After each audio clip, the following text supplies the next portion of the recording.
The psychedelic revolution is here. If you want to integrate your visionary experiences into your purpose, get clear on your entrepreneurial path, and help people while you do what you love, then this podcast is for you. Welcome to The Psychedelic Entrepreneur, medicine for these times. I'm your host, Beth Weinstein. I'm a spiritual business coach, 3-time entrepreneur, and a lifelong student of psychedelics and sacred plant medicines. You carry your own unique medicine, and your medicine is what we need for these times. This podcast will help you to share your medicine so you can create transformation in the world. Listen in on conversations with psychedelic leaders, changemakers, and conscious entrepreneurs who are living proof that a better world is possible when you follow your heart and live in alignment with your soul. Hey everyone, welcome back to Medicine for These Times. I'm here with Jules Evans, and we're laughing because I was saying that I find reading Jules's blog, Static Integration, his Substack, I find it to be more entertaining than anything you can find on Netflix. So we're going to get into it today, but Jules is an author of 4 books, director of the Challenging Psychedelic Experiences Project, and editor of Static Integration. Jules, let's get into your background and your story. I know you've studied philosophy.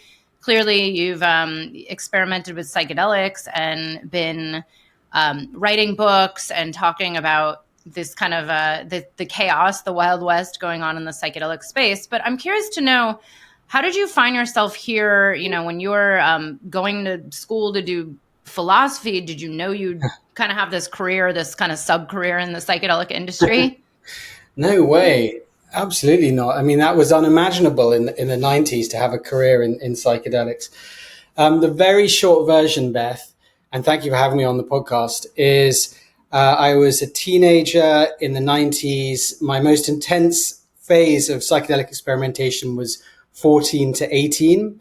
So smoking dope, LSD, magic mushrooms, MDMA, going raving, going to great techno clubs, that kind of thing.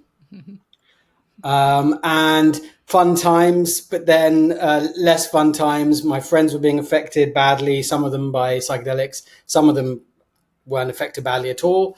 I had a bad trip when I was 18, bad setting, zero integration, all of that, and ended up developing social anxiety and PTSD, which I had for about, 6 years, untreated. And that was very frightening. And I had, I was acutely aware at that time, the lack of information about what to do in that situation.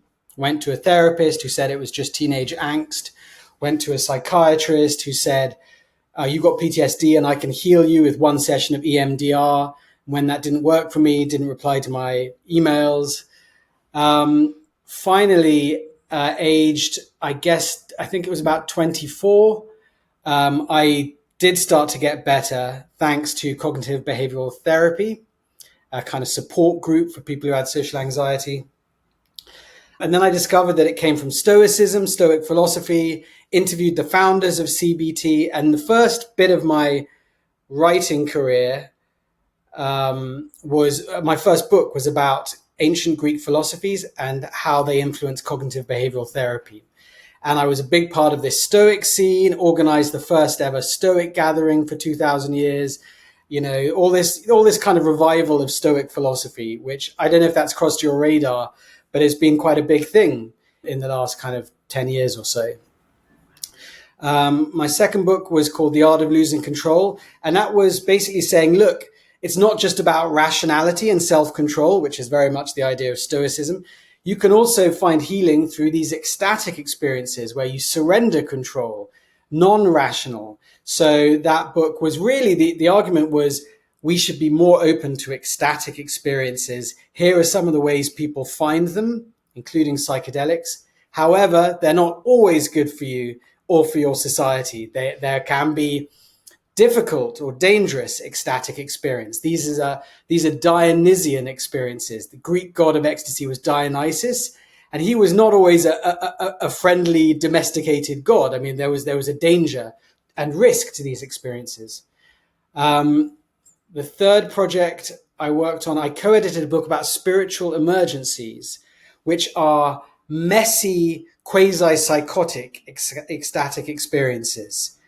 And I co-edited a book about how people have these experiences, what are they like, and how they come through them. So we got 14 people to write their stories, including I wrote a chapter as well. And we asked, what was it like? What do you think caused it? And what helped you get better? So I've always been fascinated in people's stories of these kinds of unusual phenomena. And then, just to bring it up to the present day, in 2021, I write a lot of journalism about all kinds of things as well. And in 2021, I wrote an article saying there's suddenly a lot of hype and a lot of money going into psychedelics. And there's obviously exciting potential benefits. But why is there so little research on the risks, on the harms, and on what to do if things go wrong? So I started a project myself called the Challenging Psychedelic Experiences Project. In 2022, we raised a bit of funding and we started to produce academic research. So I was then in a team with psychologists, and I'm from a medical humanities, a kind of history and philosophy background, but I was working with psychologists at University of Greenwich, University of London, Imperial College and elsewhere. And we have been producing academic papers looking at extended difficulties after psychedelics. Extended could be anything from a day to the entire life. What kinds of difficulties people experience, what are they like, and what helps them to recover. So I suppose I'm very much motivated by remembering what it was like for those 6 years, feeling my mental health get worse after a bad trip and how frightened I was. And I feel that a lot of that suffering was avoidable if I'd had better information, better resources, better community, and better kind of therapeutic support. So I'm very keen to work with other people to try and improve the safety net for psychedelics, however people are taking them, legally, illegally, psychedelic therapy, self-medication, or just raving. Like, most of those people will have good experiences or neutral experiences, but some will have difficult experiences. How do we support them? Yeah. Wow. Thank you so much for sharing. And I can't wait to get into it because there's so much here I could talk about. But starting with the difficult experiences, it's interesting because I've had this talk with other people about how some of my most difficult experiences have been the best, right? In the end, like the biggest breakthroughs and, the change and the awareness, but very hard, and not just hard for the one experience, but sometimes for 6 to 12 months. The integration was highly challenging. Yeah. My life fell into pieces and had to, burn to the ground on so many levels.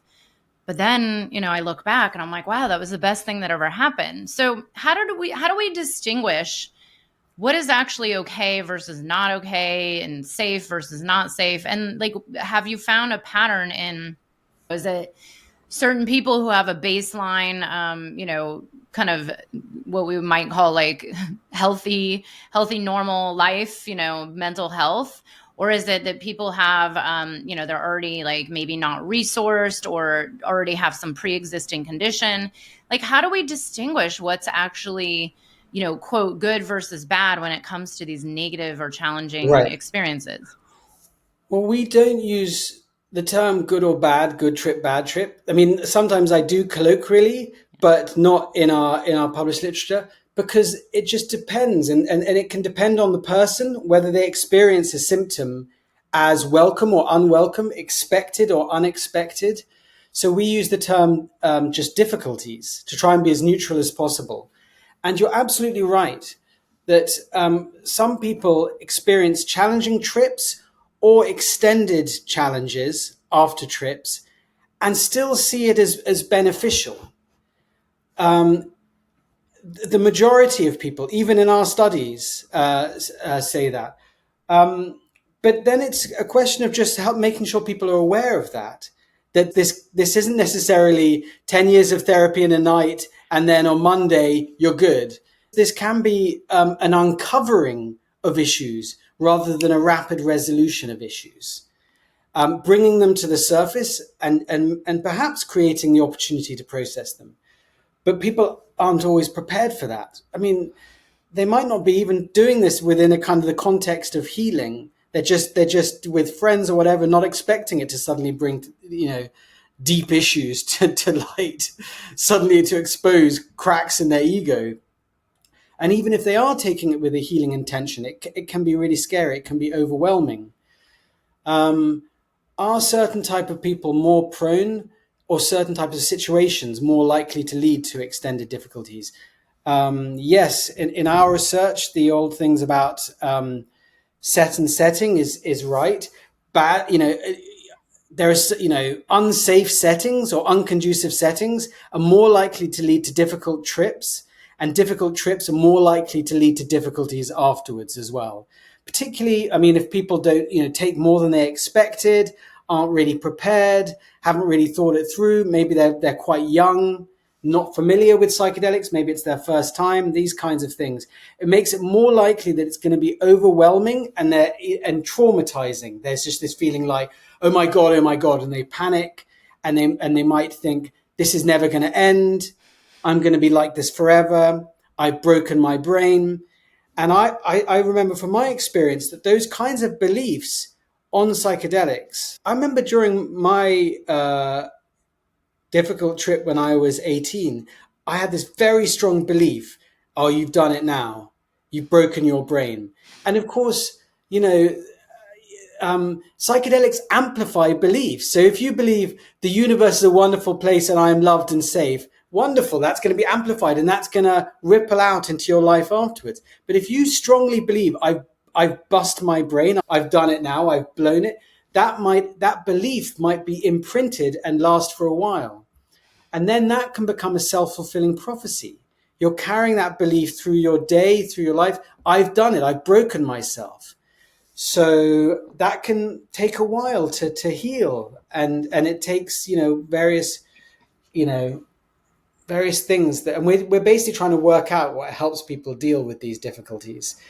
And we're just finishing a paper on that. We ask people, what do they find helpful in dealing with these difficulties? And there's various kinds of things people say. We got a ton of different responses, all kinds of coping techniques that people use, everything from therapy to acupuncture to cold baths, to just talking to a friend. So we're trying to work out what kinds of coping methods work for what kinds of difficulties. And that's an ongoing process. Wow. That is fascinating to hear too. Because I look back on my hard experiences, which I don't know if it's just, I know it's not just me. And I'm like, most of my experiences are hard.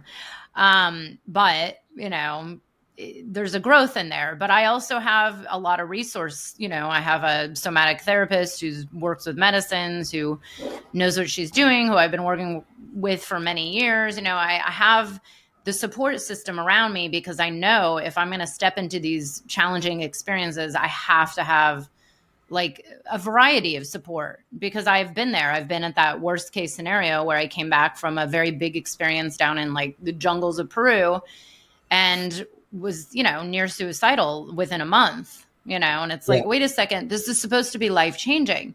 Yeah. And it's interesting because I, like you, especially starting in 2020 when everybody was up in arms, like, wow, psychedelics, they'll cure your depression, they'll heal your anxiety. These are the wonder drug. Just take mushrooms and you'll be fine.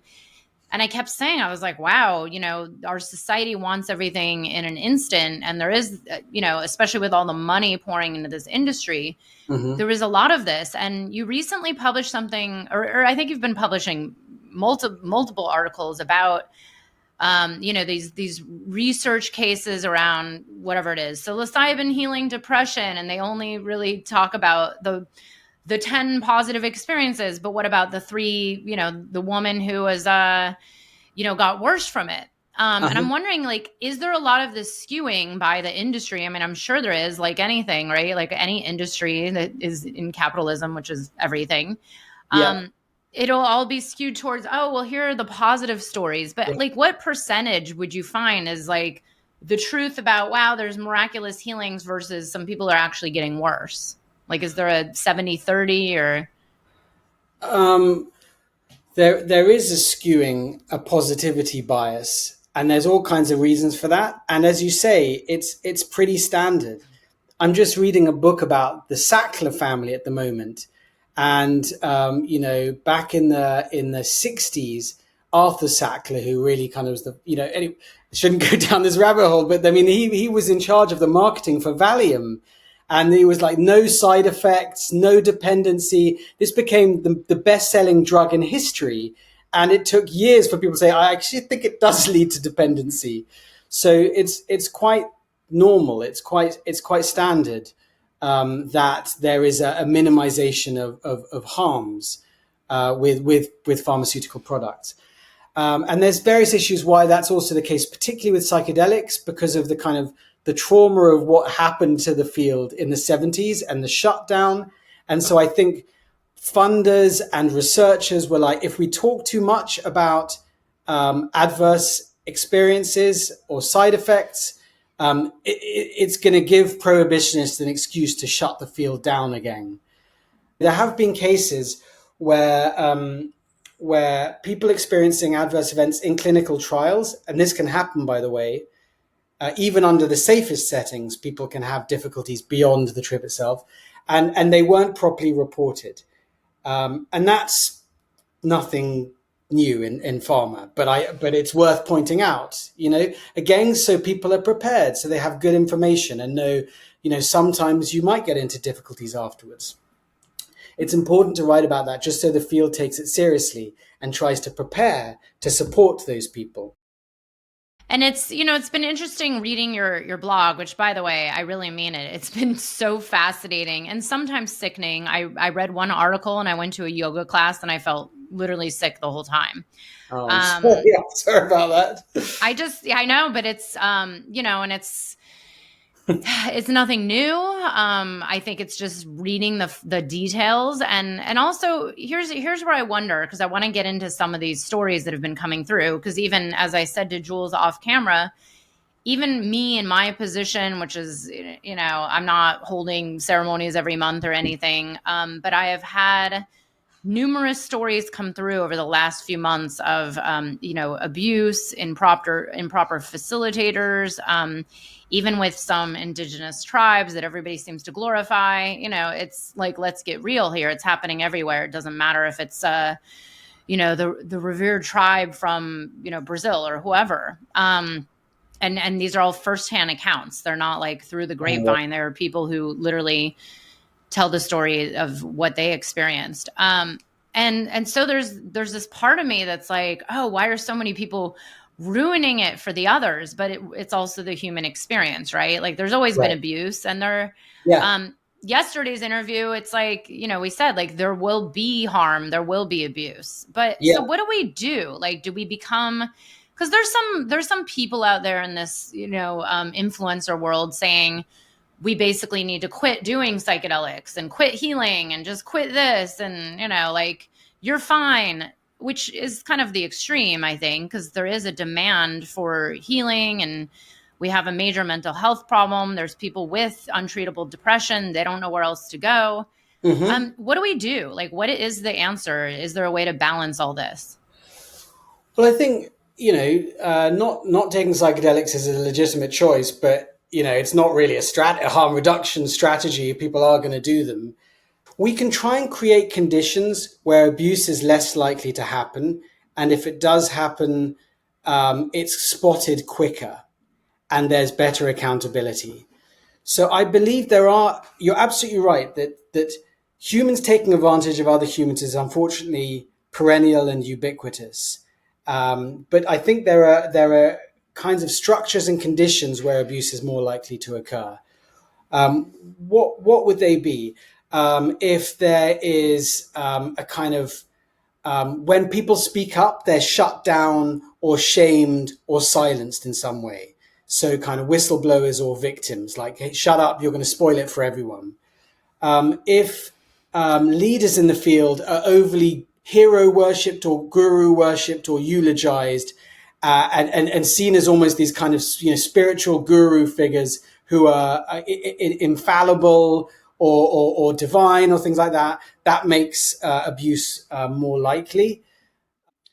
If there's a lack of accountability, if there's lack of safeguards, that makes abuse more likely. So whether people are taking psychedelics underground or overground, we can think about safeguards in place to try and kind of expect these kinds of things to happen. So you're not going to be able to stamp them out, but it's how you how you deal with them when they happen. And then I think also we can think about what specific risks are there to psychedelics, how psychedelics can amplify certain risks. They can amplify the risk of transference and amplify projection in the people taking the drugs. So there is when you take psychedelics and they're given to you by someone else, you can see them as an angel, as incredible. You're so grateful. You can feel love for them, desire for them, all those things. So that's a risk people should be aware of.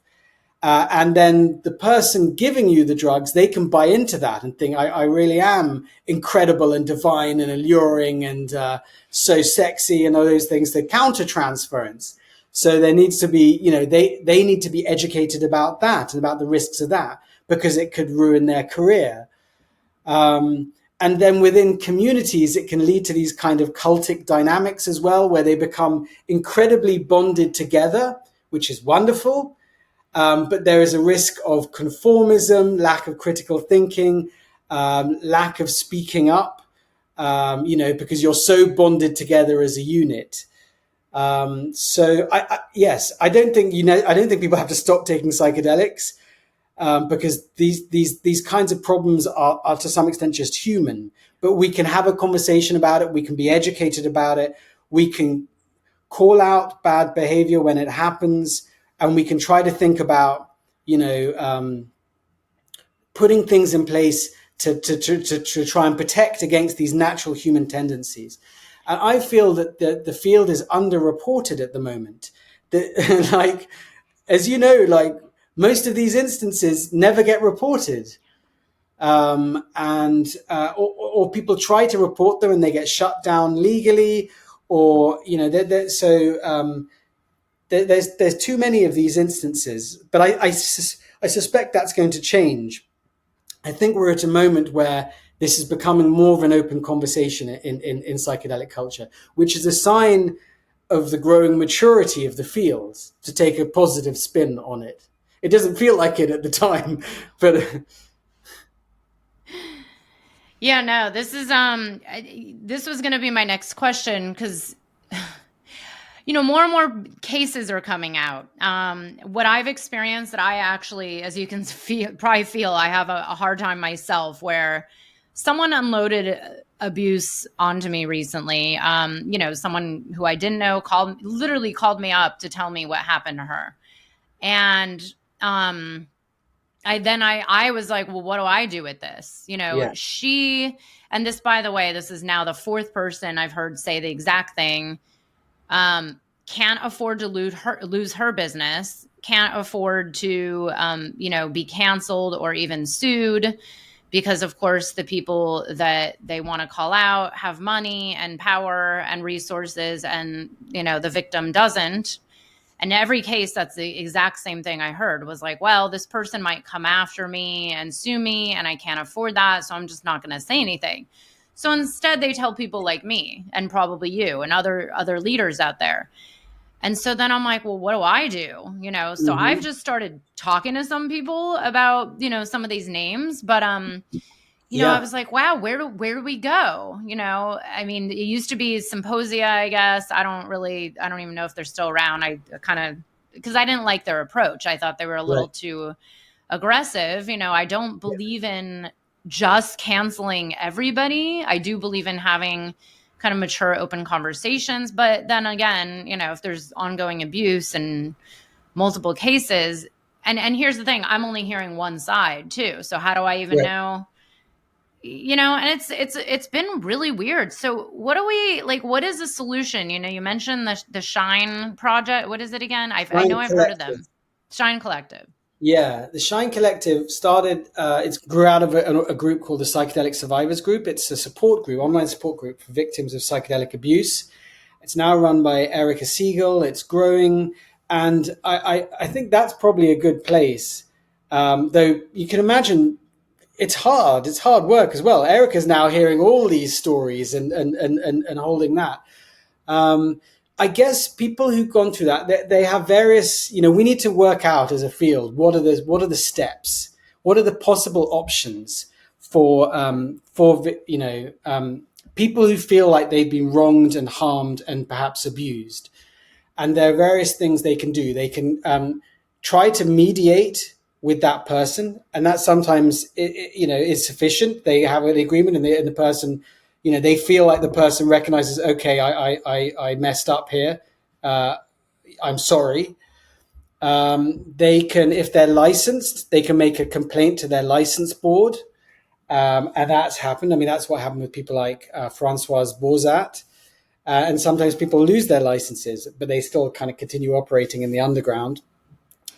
They can go to journalists. They can do anonymous denunciations. So I just wrote a story about a psychedelic Gestalt school in Colombia, and 21 students and staff came forward with these anonymous testimonies, and the person resigned, and so that's a kind of. But I suppose you could criticize that and say, yeah, but why don't they just go to the authorities? But in Colombia, they might think, well, am I going to win this? It's it's the how reliable is the legal system? Anyway, that is another option. They can go to a journalist, and there are now, thank God, a few journalists that report on these kinds of cases, particularly if it's a big newspaper like that school in Colombia was written about in El País, which is the second biggest. I was investigating it as well, and I was extremely relieved when El País published their report. I was like, great, they have much more resources than me. So you're beginning to see some of these big papers cover these kinds of cases, like New York Times, Washington Post, Business Insider, and so on. Or you can go to report them to the police or bring a civil case. So there's East Institute in Georgia, in Atlanta. 3 clients of the founder brought a civil case against him, saying that he sexually assaulted them, which he denies. So that's one option. Or criminal case. I reported about David Harder, who is a leading figure in the Canadian psychedelic industry, and a woman reported him to the police for sexual assault. And there's an ongoing trial there. Again, he denies it. So there are these kinds of options, a range of options, all the way from having a conversation to reporting them to the police. Wow. Yeah.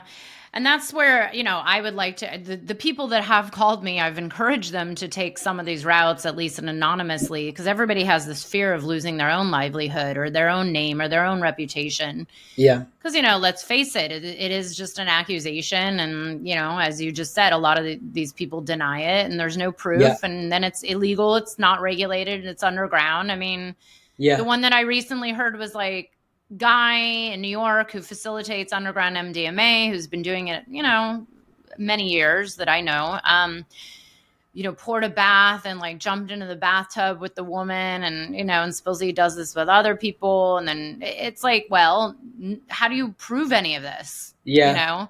It's not it's in his own space. It's not an office. It's not legal. There's who knows? There's probably nothing signed.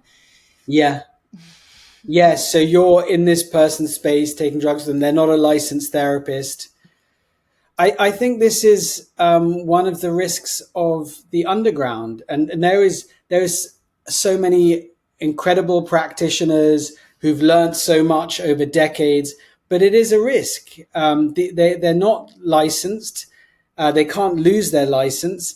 and you're both doing a kind of an illegal substance. And I've come across people who've been sexually assaulted in underground contexts, and they don't want to go to the police because it would affect their career. They're worried about losing their own, license or so on. So I am, for that reason, but of course there are also cases of abuse by licensed professionals. In the UK, Dr. Ben Sessa, who's a leading figure in the field, just lost his license for having sex with a vulnerable patient. But at least he lost his license. But I think whilst bad actors can continue operating in the underground for a lot longer. By the way, that I just mentioned that case came up yesterday, and I was like, I can't even fathom someone throwing away their entire career, especially like a very long and healthy career, for one person who, unfortunately, the way that ended was just terrible. But I can't even understand the psyche. Like, what is it? I mean, it's the human ego, and the human desire is so strong. I mean, Yeah. I can't wrap my head around this at all. But I've now seen this happen. I mean, I know people firsthand, and actually, it's my own ex-partner who is a therapist ended up with one of his clients. Granted, they're together, so it's okay, but technically it's not okay, according to the code of ethics. Yeah. But it's like, why? Like, what do you, other than like the ego, I mean, what do you think is at the root of all of this? Well, it's transference and countertransference. A vulnerable person is projecting onto you and looking on you adoringly as their savior, and that can be intoxicating, and that can be a turn on. So it's countertransference, and that can lead to a funny dynamic. I mean, it really can, a very intense, charged interaction. And the patient can be like, oh, I'm in love with this person. This is incredible. And the healer can be like, oh, I'm in love with this person, and so on. And they're kind of mutually projecting and so on. And that's why, and what's interesting is it took a while for the therapy profession to realize that it was unethical, and to come out and say it was unethical for therapists to sleep with their patients. You look back at the APA first had a code of ethics in 1953, and there was no mention that it's unethical for therapists to have sex with their clients. And it happened quite a lot. I mean, Fritz Perls, the founder of Gestalt, boasts about it. I'm just researching here at the moment, boasts about, having affairs with clients, including with married clients. So there wasn't an understanding, of the power imbalance, that you're taking advantage of someone, you're there to heal. There was a sense instead, well, you do you, I do me, we're both adults. So it was only really in the 80s and 90s in American therapy that there was an understanding this is not okay. And that was part of the rise of feminism and just more empowered women feeling empowered to speak up and say, my therapist or my psychiatrist, started a relationship with me, and I feel taken advantage of and abused by this. So it's quite recent, and in some traditions, there's still not an understanding. Don't have sex with your clients. I mean, I'm writing about. Sorry, not to pick on Gestalt, but I'm writing about Gestalt in Spain and Latin America, and it still happens quite often there that therapists have relationships with clients. My God. By the way, that the initial article that made me sick was the one about the training program that involved the guy down in Colombia with that abuse. Mm-hmm, and I was like, because I had actually heard about that program when it came out. Mm-hmm. And someone I knew, I should follow up and see if he ended up taking it. That was the one he was going to take. And I'm like, whoa, this is long and expensive, but it sounds really cool. Like, you get to go travel and be with, like, Yeah. elders and people who've been doing this. And I thought it was the real deal. And then you read about this and it's like, so disappointing. But here's where I want to play devil's advocate. And I actually mentioned this to Dr. Cohen yesterday. Last year, I wrote one post on Facebook saying, hey, how long before a therapist can go out and date their client? Like, just curious. Because I actually was like, wait, what is the code of ethics? Because I knew about some, but I know there's others depending on the license. And then a lot of therapists are unlicensed, if they're, let's say, a various kind of somatic therapist. Like my former partner was a non-licensed therapist. And I posted this on Facebook, and I'll actually send you the screenshot. It's amazing. It got like 300, 400 comments, and everywhere from like never should any therapist ever date a client, even if it's 25 years later, to then, the sex positive polyamory burner community that I'm friends with or, interconnected to. They're like, well, it's two consenting adults. What's the problem? And and then there were, of course, many things in between. But this is where, and even with the regulation of, licensing and regulated psychedelic therapists and people who've been, quote, properly trained in transference and countertransference, there's a few things. Like, number one, hundreds of years ago, there was no such thing as licensing or regulations. It was just, okay, maybe you take mushrooms in your community in Mexico or wherever. Then there's this notion of like, well, people need healing, and let's see, legal psychedelic therapy is $1,500 and up, maybe $3,000 for a session. I don't know, if you're poor and you're suffering and you don't know where else to go, and the local dude down the street will serve you mushrooms, and there's literally no container, and it's maybe not safe. But then, maybe you have a healing experience, and now you're on the path to being free from your depression. I mean, how do we know it's really right or wrong? I mean, there's always going to be abuse, and there always was, and there probably always will. I think what you're doing and what we're doing here is the best we can do, is education and then peer accountability. But what do we say about like the lack of accessibility, the lack of education? And then what about two consenting adults? Like my former partner supposedly is actually going to marry this girl that he was, she was in therapy with him for 3 years. Maybe they are just two consenting adults that are meant to be together forever and ever. I don't know. We'll see.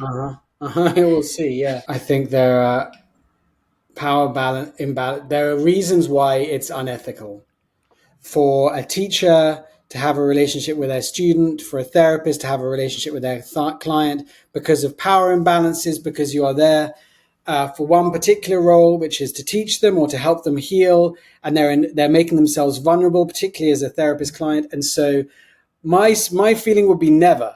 It's never ethical to have a relationship with a client, like not even to have a friendship, like, because of the power of transference and countertransference. It's just, the world is big. Just go and have a friendship or relationship with someone else. Don't blur those boundaries. It's So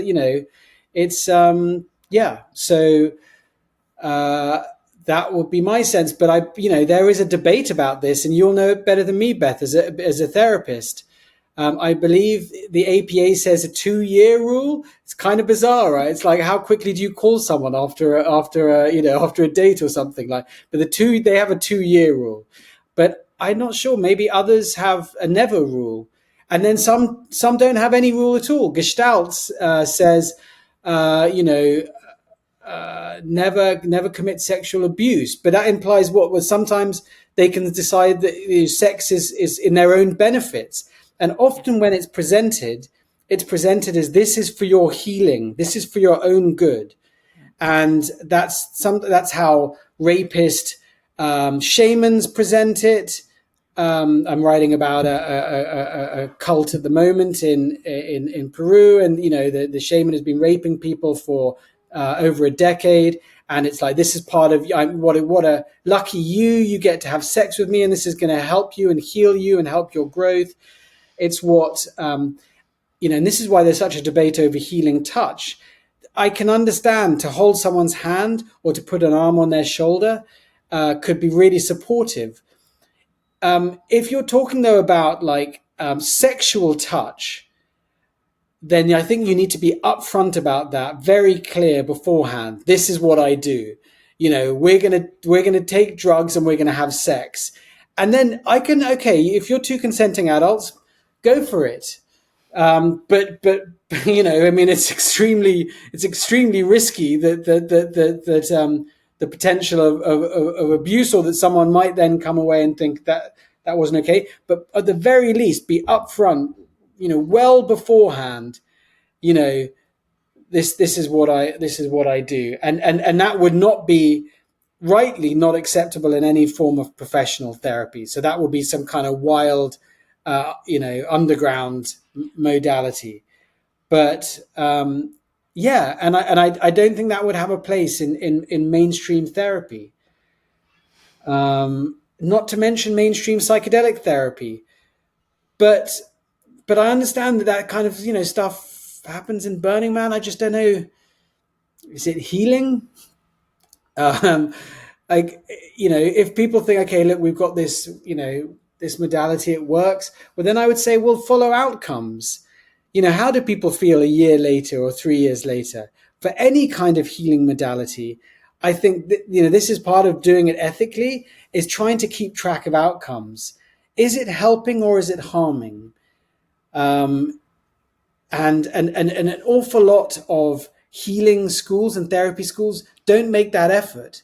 They don't make that effort to keep track of outcomes. And I think that's unethical.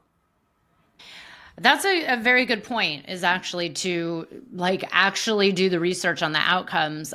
It's been interesting because I have heard stories about people saying, well, this is your sexual trauma healing. Like, do you know, I'm sure you know ISTA, right? International School of Temple Arts. Have you heard of them? Yeah.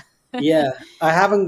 People mention it to me. I've never really dived into that story, but it was a kind of famous tantra, big tantra school, and there was a lot of abuse. Is that? I mean, here's the thing. I've met so many people who've said it was so amazing. It was life-changing. It was wonderful. It was healing. I mean, I've heard all the positive stories. I've heard a couple negative stories. There's been a lot of negative stories written, but it's interesting. I mean, the one thing that I personally find not ethical is that they don't tell you what you're going to actually be doing there. I do know what they do there because I've had a friend disclose pretty much everything that goes on there. And I personally almost signed up for one of these based on hearing how great it was, but they don't tell you what you do. And when you get there, then you find out what you do. And when I heard what they really do, I was like, wow, I don't know how I would have felt had I not known that and shown up there. I probably would have left. Not okay. I don't think I'd be comfortable. Well, I'm writing about a famous course called Seekers After Truth that Claudio Naranjo ran since the 70s. And there were 5 levels and they're intense retreats. And it involved a lot of psychedelics and a lot of nudity and a lot of erotic exercises. And this is the tradition that informed the Awe School that I wrote about in Colombia, by the way. And I say exactly the same thing about Naranjo's course, which is still going, even though he died in 2019. As I said about this Awe School, it's fine to do hardcore psychedelic and erotic group exercises among consenting adults, but tell them about it beforehand. And there was very little informed consent at Seekers After Truth or at this Awe School. Like, tell them, so people were turning up at their intensive retreat and something like, whoa, you're kind of pairing off and doing erotic touching, and they're kind of, we weren't told about this, or nudity, or, so just be upfront about it. And be upfront about the risks as well. I mean, for example, Landmark Education. They do these intense kind of, weekend courses. I've done all of them. A lot of people love it, really love it. But there is a small percentage who have very adverse reactions because it's so intense. And they should tell people, this is not for everyone. There is a small potential percentage who have adverse reactions. This is probably not, if you have a serious, history of trauma, this is more risk. But they only tell you that when you're already there, and there's less likely, and so informed consent. Why not? Why this secrecy? That's culty. Like, just be clear. Okay, on this course, it'll involve nudity. It'll involve erotic exercises with people you don't know. It will involve psychedelics. Are you up for that? If you are, great. Here we go. Super simple, right? Yeah, you're Yeah. right. It's funny because I've done some of these programs. I did Landmark back in the 90s, and I handled it well, but yeah, I thank God I've always been pretty smart to read between the lines and take what I need and leave the rest. But yeah, I saw people get completely re-traumatized, and I've seen people get really re-traumatized with psychedelics. It's something that's very common, and thankfully you're writing about and talking about. But it has been interesting to navigate this space with so many people. With it's getting extreme. People are telling you what's right or wrong, what not to do, and who should be doing it.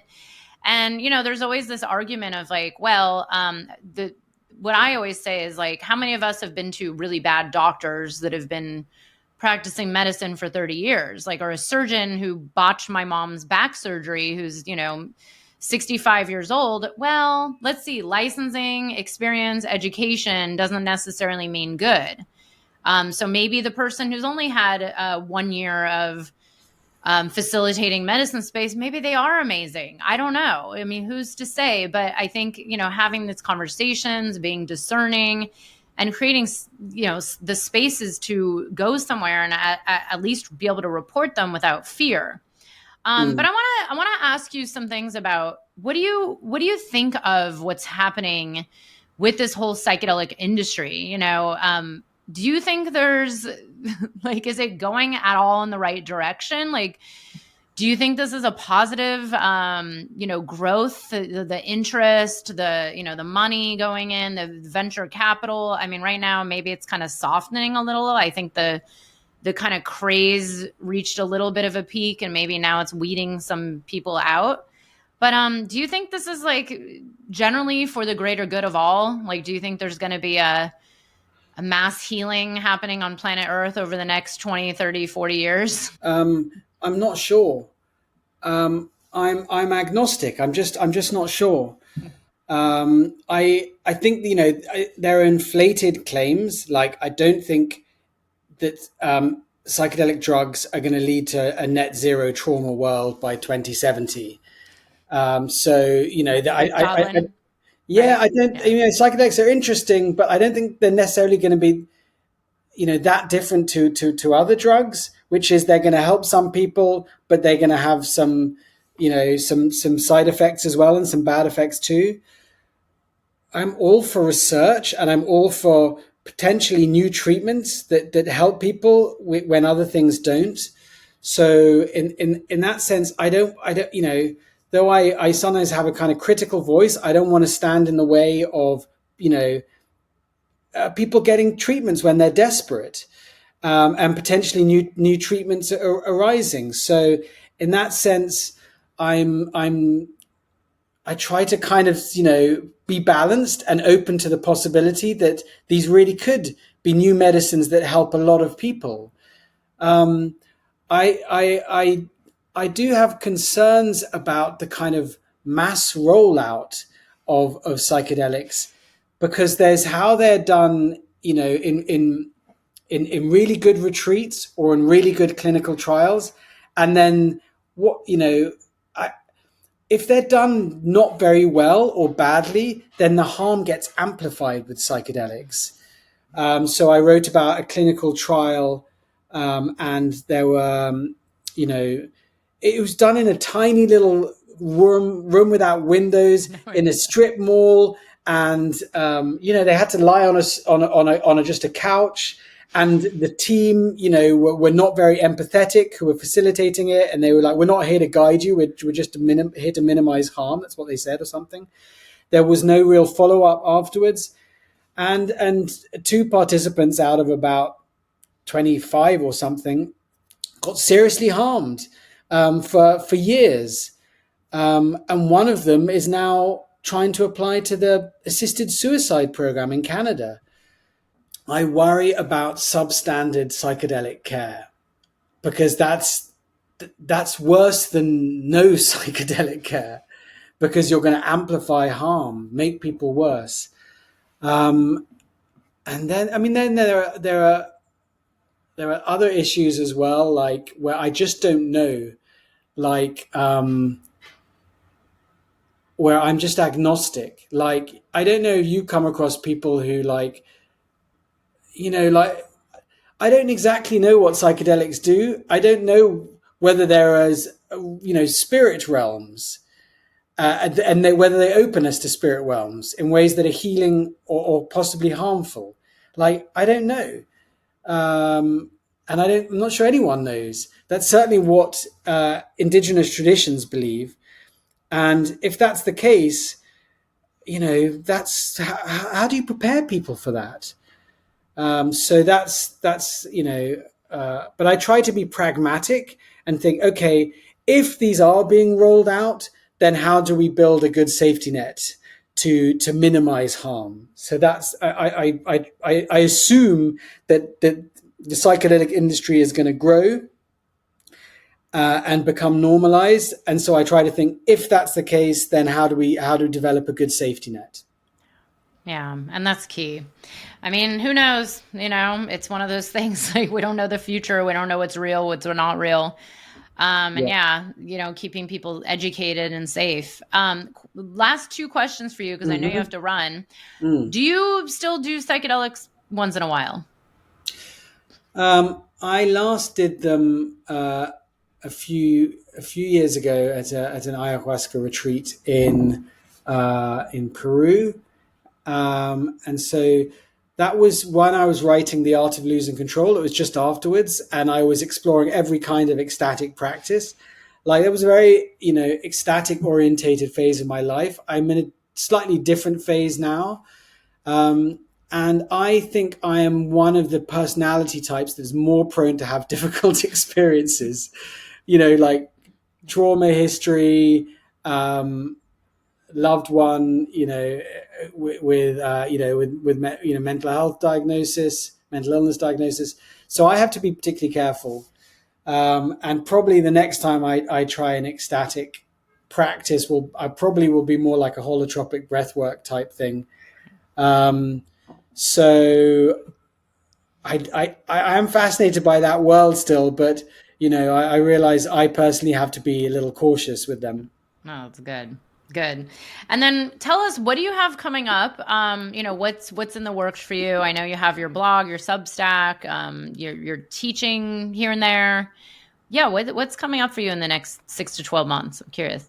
Yeah. So, well, we're continuing with the Challenging Psychedelic Experiences project. We're producing lots of research. We're producing a paper on what helps people cope with difficulties, a paper on existential confusion after psychedelic experiences, and what that's like and what helps people deal with it. We've just finished a chapter on cult dynamics and psychedelics. I'm fascinated by that, and we're organizing an event next week. I'm not sure when this is going out, but with Steve Hassan, who's a cult expert on that. I think there's lots of work to be done on kind of cultic dynamics in psychedelic culture and organizations.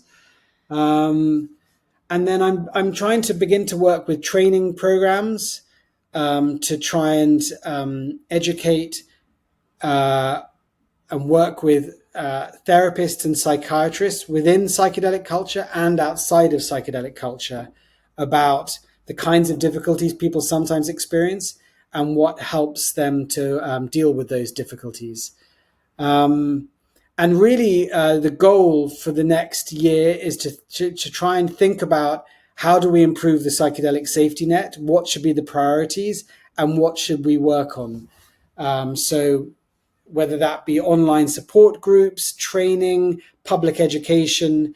So that's really the priority for the next 12 months. Good. And I'm so glad you're getting involved with the training.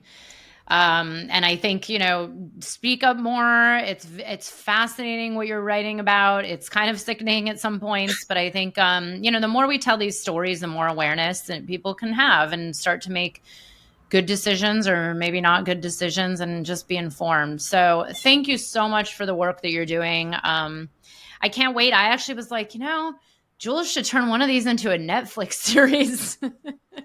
Yeah. I mean, you need really good footage then. You basically need a cult that records everything. I watched that one. It was so bad. My friend was like, you have to watch this. It was just so bad, but so interesting. So I'll be on the lookout for the cult dynamics information, and we'll have to bring you back and dive deeper into some more of the psychedelic Wild West that's out there. But thank you so much for the work you're doing. We're going to have the link to your Substack and all that's upcoming. And yeah, please stay in touch if anything else you want me to share out there in the world so people can learn. Thank you very much, Beth. Nice to see you. Thank you so much. Thanks for your time. I hope you enjoyed the episode. If you're feeling inspired, I'd appreciate it if you showed your love with a review. And check out my YouTube channel where you can find the video version of this podcast. You can also head to bethaweinstein.com to learn more about me and grab my free business growth trainings. Remember, you carry your own unique medicine, and your medicine is what we need for these times.